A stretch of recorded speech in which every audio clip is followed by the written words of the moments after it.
Olá pessoal, tudo bom com vocês? Pessoal, mais uma curiosidade da Bíblia.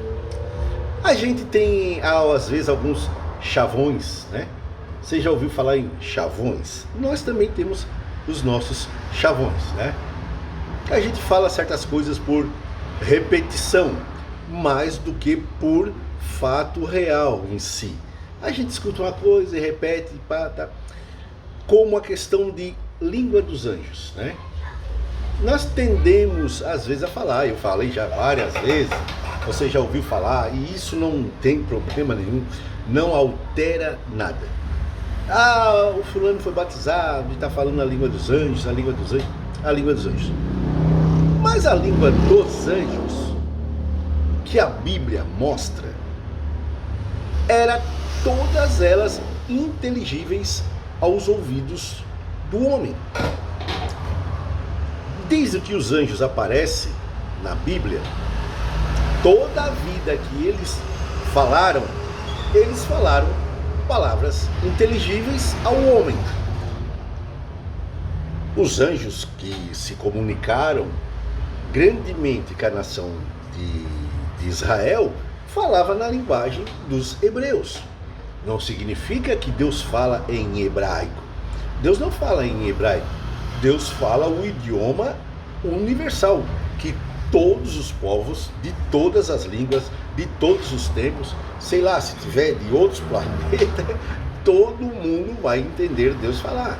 Então Deus não fala hebraico, aramaico, não, nada disso. Deus fala a língua de Deus, que é compreensível por todo o universo. Ok?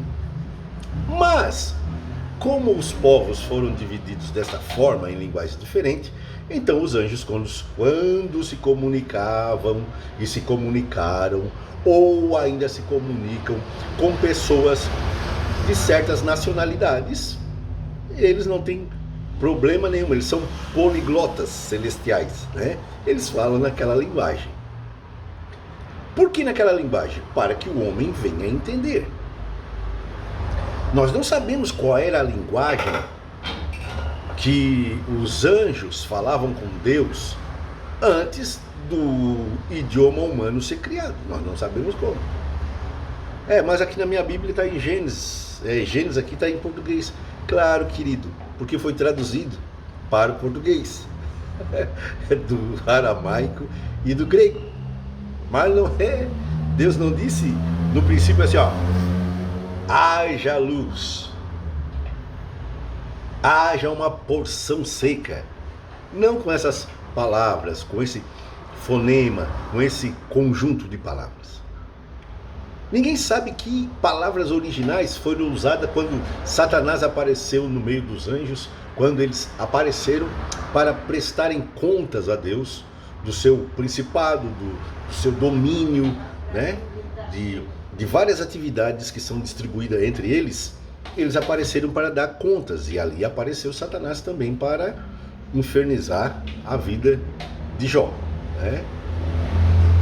Então Deus fala o que? Na linguagem que o homem entende. Moisés e Josué são os únicos dois homens da Bíblia que recebem a ordem de tirar a sandália dos pés por estarem na presença de Deus. Interessante, mas ninguém, outros homens estiveram na presença de Deus, houve teofanias, manifestações de Deus para outros homens, para mulheres, como foi o caso da mãe de Sansão, né, do pai de Sansão, que o anjo do Senhor, que já sabemos que é Jesus, né, apareceu. No caso de Jacó, que o próprio Senhor Jesus apareceu de uma forma pré-encarnada, mas Jacó não recebeu a ordem de tirar as sandálias dos pés, e em parte nenhuma é dito que Davi tirou as sandálias dos pés, Isaías, que viu o Senhor no templo, também não tirou a sandália dos pés. Por que os outros homens que tiveram experiências com Deus não receberam a mesma ordem de tirar as sandálias dos pés? Sabe por quê? Moisés e Josué tinham uma coisa comum. Todos os dois foram criados na cultura do Egito. Todos os dois. Mesmo sendo hebreus, tendo as esperanças e as promessas que passou de boca a boca, como o próprio José disse: eu sei que Deus vai visitar vocês, vai libertar vocês, e quando vocês foram libertos, tirem os meus ossos daqui e enterrem junto do meu povo, não deixem os meus ossos aqui no Egito. E a Bíblia diz que quando a caravana de Israel saiu do Egito, levaram também um sarcófago com os ossos de José. Não levaram embrulhado, não levaram numa pilha, não, num sarcófago, porque ele era um nobre do Egito. Então, os outros homens não receberam esta ordenança. E por que não? Porque Moisés e Josué no Egito, eles foram educados, eles ouviram, eles sabiam e entendiam que quando se estava na presença da divindade, era para se tirar a sandália dos pés. Várias tumbas, como o vídeo aqui não é editado, não tem como eu mostrar para vocês, mas existem várias fotos de tumbas, de achados arqueológicos, aonde o rei está na presença de uma forte luz, o faraó está na presença de uma forte luz, e o servo do faraó está segurando as suas sandálias e ele está com os pés descalços. Existem tabuinhas de argila com esses desenhos. Existem esses desenhos nas tumbas de faraós para reafirmar a legitimidade do seu governo sendo dado por uma divindade. Existe esse tipo de desenho em alguns templos do Egito, aonde sempre o soberano está na presença de uma divindade, de um deus do Egito, seja lá o que for, está descalço e um servo seu segurando a sandália. Então, como isso passou para todos os egípcios de uma forma assim como um chavão que passa hoje pelos cristãos, pelos evangélicos, aquilo já estava no subconsciente e era uma questão comum. Todo mundo sabia que quando a divindade se manifestava, a pessoa tinha que tirar a sandália dos pés. Por isso agora, falando na linguagem que Moisés entendia, porque Moisés, não se esqueçam, foi criado e educado em toda a ciência do Egito, que era fundida e atrelada a questões religiosas. O que Deus fez?